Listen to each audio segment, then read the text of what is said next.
why does makeup sex feel so passionate? This is it.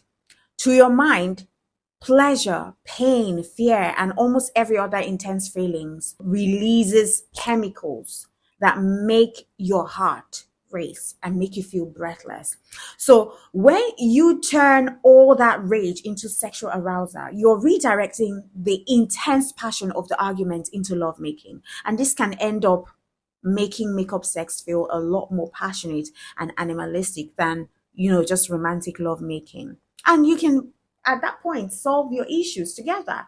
If you've ever ended an argument suddenly by throwing each other into the bed, chances are that you've had an enjoyable round of angry makeup sex. Some of the issues that you have in your relationship, some of the petty arguments, small ones that you have, you can just solve them sharply through having makeup sex. It's not hard. Having makeup sex. I'm not saying you go and be having issues up and down. Do you get?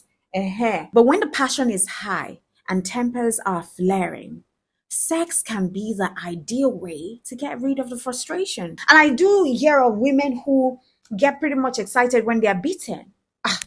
That's extreme.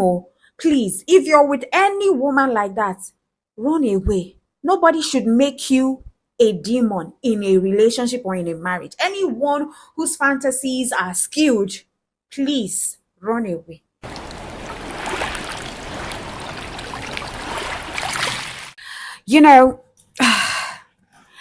Every relationship experiences arguments sometimes. All right? It's not fun, but it's normal. Now, you can turn a negative into a positive with some makeup sex. See, when you're in a relationship, arguments happen. That's a given. If arguments aren't happening at all, where is the passion, baby? Because the passion that comes from settling after an argument is wild. Of course, it's not healthy to be arguing all the time in your relationship. I mean, like, it's not safe. It's not even encouraged. It's not something that I'm encouraging.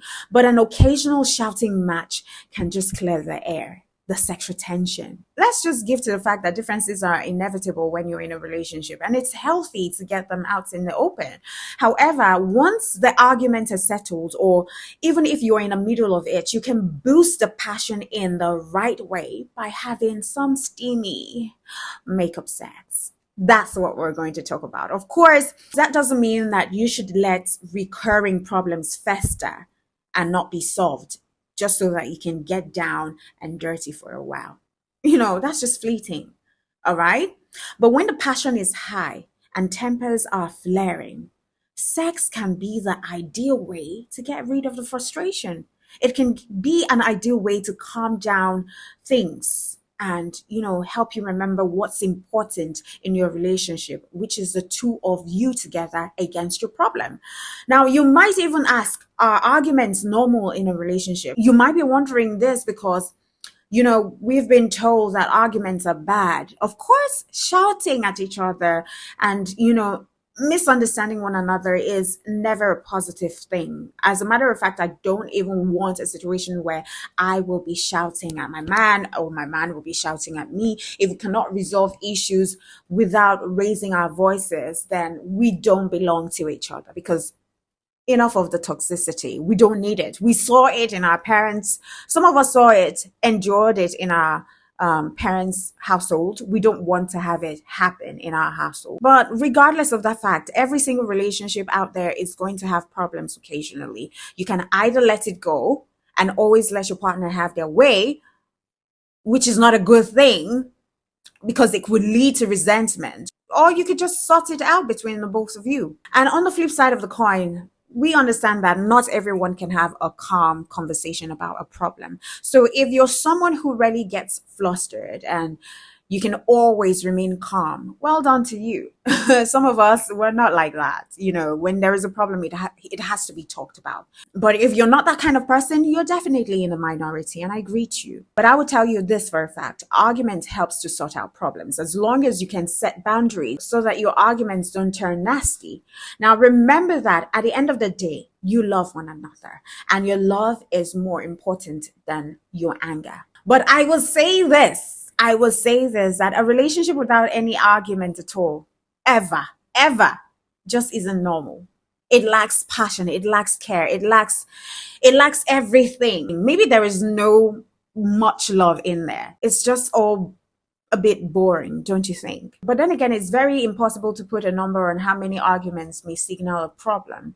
Every relationship is different. Some couples may argue rarely but passionately, while others may just argue more regularly and they're able to put it to one side easily. So just listen to your guts. If you feel like you're always arguing about same thing, that's a red flag. That means that you're not actually resolving any problem. You're just covering them up and hoping that they would get away. Maybe the best answer is to try and work out what you're arguing about and look for patterns rather than trying to put a number on what's normal versus what's not normal. So let's get right into it. What is makeup sex?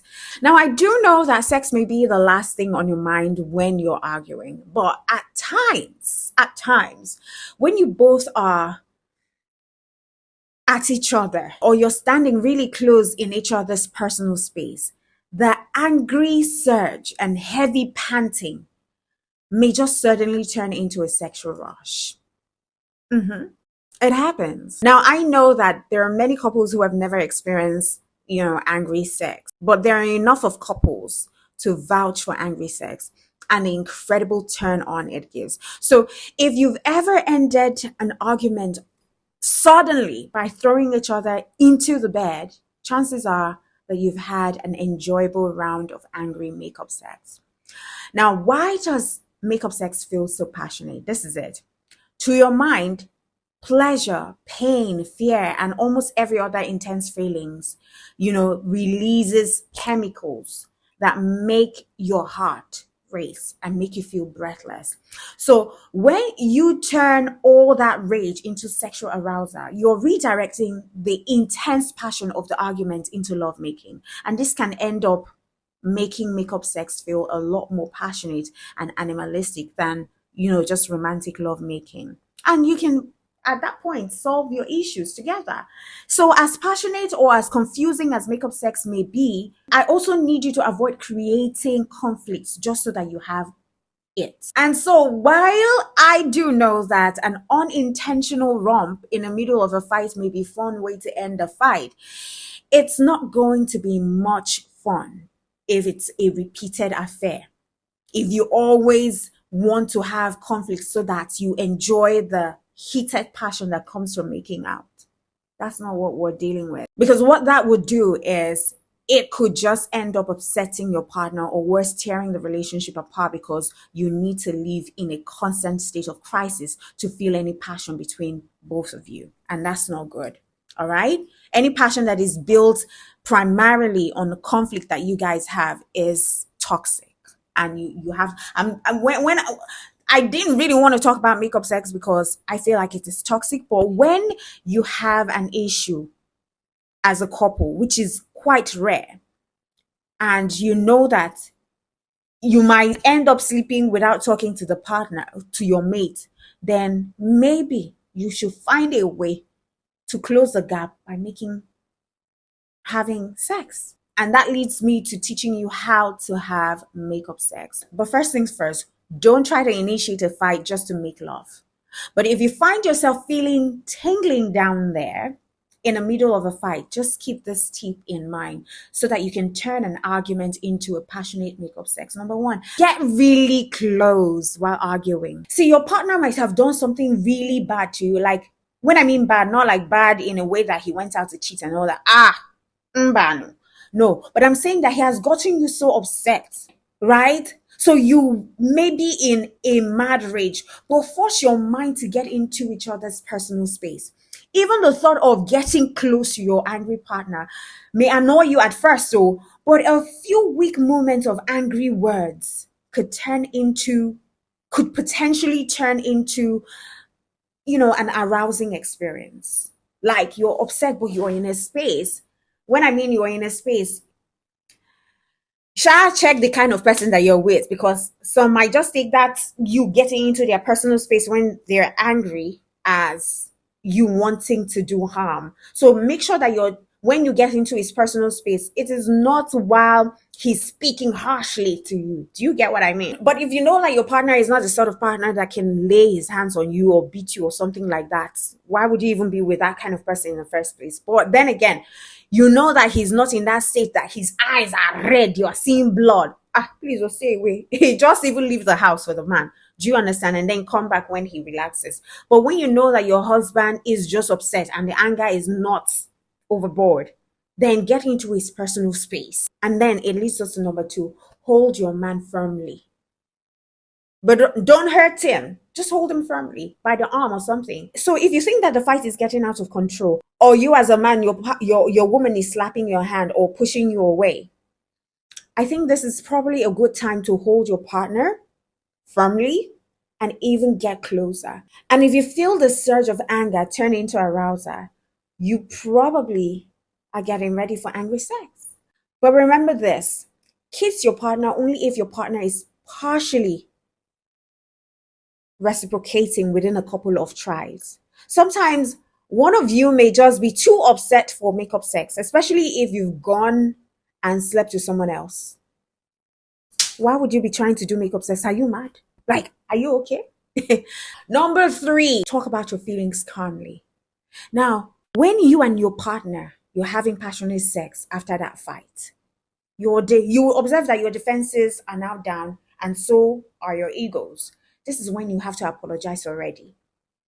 Talk about your differences, about your deepest, happiest feelings. In a moment, while you're having sex, don't slow down and don't stop talking either. Say whatever you feel like to each other. And soon you will start realizing that sex makes truthful communication feel like a walk in a park. All those anger that you guys are brewing up, and then you now go to bed in mindless. You could have just used that time to get closer to his space and then have passionate sex. And then you talk about the issue there and then. Before you know, you squash things out. And make sure that you do not repeat the same mistake that caused or led you to having issues with your man. Number 4, make sure that you take out your anger. See, if you're still angry with your man, get angrier. Slap around, claw each other, and do whatever it takes to release that tension that's built up inside of you. While you're doing that, and don't do it in a way that hurts him, playfully. You're not hitting, slapping so hard, like tapping. You will feel more aroused with each other's push, and you will feel better with each thrust. However, it goes without saying that you should never go too far, okay? Never intentionally hurt your lover. And if they tell you to stop, please listen and do what they say. Makeup sex might be a bit angry, but the truth is that it is not designed to hurt or upset your partner, okay? I do know that makeup sex can help both of you open up more and connect better on an emotional level, and you'll find out that you both will become a lot more truthful and you can easily forgive, which would invariably make the communication with each other so much more simpler and easier. But you don't have to wait to fight to test this. But the next time that you both are making love, make sure that you talk about your feelings with each other. Okay? You would realize how much closer communication in bed while you're having it will bring both of you closer and deeper. You know why? Because making up by making love shows that your relationship matters more than any petty argument to both of you. So it's definitely a good thing as long as you know the right time to make love and the right time to avoid it. And so I'm going to let you know what time is good for makeup sex versus when it's not a good time to do the makeup sex or to have the makeup sex. Because trust me, there are some times that are better than the other. So let's check out the good times, all right? And then the time that is best for you to avoid it. Now, the time that is good for you to have makeup sex is when you're fighting over something that has no clear answer. Number 2 is when you have a petty difference that blows out of proportion. Number 3, when you have a burst of jealousy and insecurity. Like your partner is jealous over someone having a chat with you, or your partner is jealous over a guy doting on you. That is when to have the best makeup sex while you're assuring him during that time that no one matters but him. Number four, both of you are fighting with each other because of a series of little annoyances that have built up over the day. Like he refused to go and throw out the trash, or he refuses to call you up, or he refuses to give you that which you wanted him to give you. Uh-huh. When he apologizes and what, you've already given him tough time. You've not even spoken to him. In fact, he comes back, you dish out his food, and you just dump it and you go to the bedroom, and he's wanting to touch you, and you're telling him, please, please, please don't touch me. Did you do this? Did you do that? You didn't do this. And you just roll over and it comes to you. Let it just be like you're with a man who has sense upstairs, because there are some guys who are insensitive and narcissistic. They really don't care. They feed off on your anger. Let's just assume that you did not get married to that sort of person. But if you're with a man who is emotionally intense and he doesn't like all those wahala, then you're in good hands. So what you just do is you play a little bit hard. And then when you're playing a little bit hard, he's getting harder there. And then he comes to you and sha in the midst of your hardness, you you still roll over and you allow Oga to plow his field. Do you get what I mean? You allow Oga to plow his field. And then while he's plowing, you're telling him, babe, don't ever do this. Don't ever go a day without talking to me. You know your voice means a lot to me. I want to constantly be close to you. Stuff like that. That will heighten his sensitivity, Tomorrow he will call you up or give you the things that you need him to give you. On the flip side of the coin, time when makeup sex probably won't work or end well is when you've cheated or your partner has cheated. Who in their right senses does have makeup sex with a cheating partner? Like, aren't you afraid of STDs? That's a ground for breakup. I don't know how you girls function with a man who cheats. Number two, your relationship is apparently falling apart. Like, it's falling apart in all areas. My darling, no makeup sex though, because you'll be killing yourself.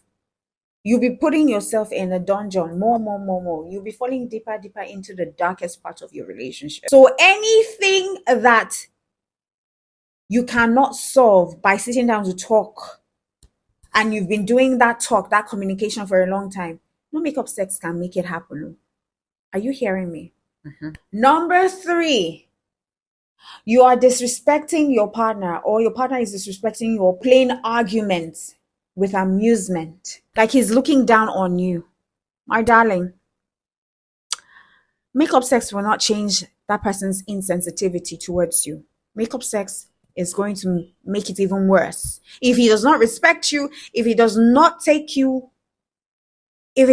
you on a pedestal, if he's not afraid to lose you and he makes mockery of you, makeup sex is not going to make any difference. All right? So as a matter of fact, if you're in that sort of relationship, please find a way to walk away. And lastly, makeup sex will never work in a situation where you create conflict just to have angry sex. And it's obvious that you're creating it. Like it's a fetish. It has now become a fetish for you. That you only get turned on, you only get erect when there is conflict. That's when your arousal starts. My dear, no. Because some people who have this kind of fetish, they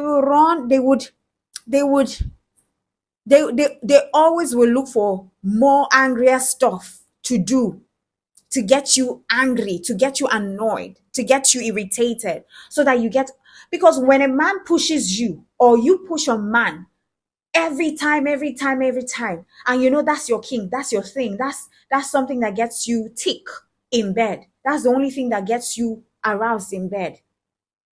You frustrate the person. You frustrate your partner, because nobody can function in that sort of environment where it is always striving on conflicts. And not just playful conflicts, or conflicts that are real ass conflicts. Or you're giving mood swings. You're giving into mood swings. You just manufacture mood swing from nowhere, and you're already getting upset over nothing that your partner doesn't even know or does not even have any hand in it, just so that they can be begging you, and while they're begging you, it's getting you aroused.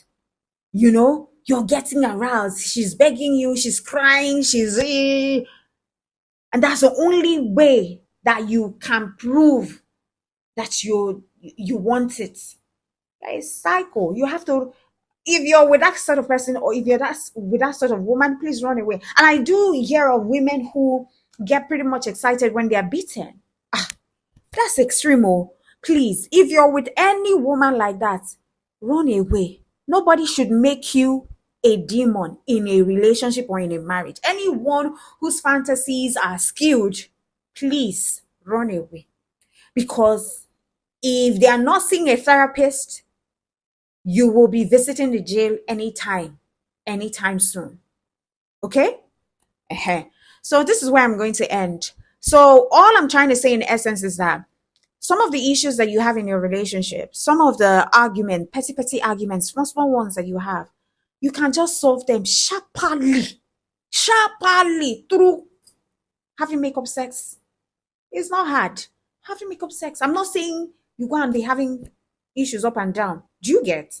And your relationship should not be riddled with so much tension, so much chaos. I beg, if you have that sort of relationship, carry your slippers and run helter skelter for your life.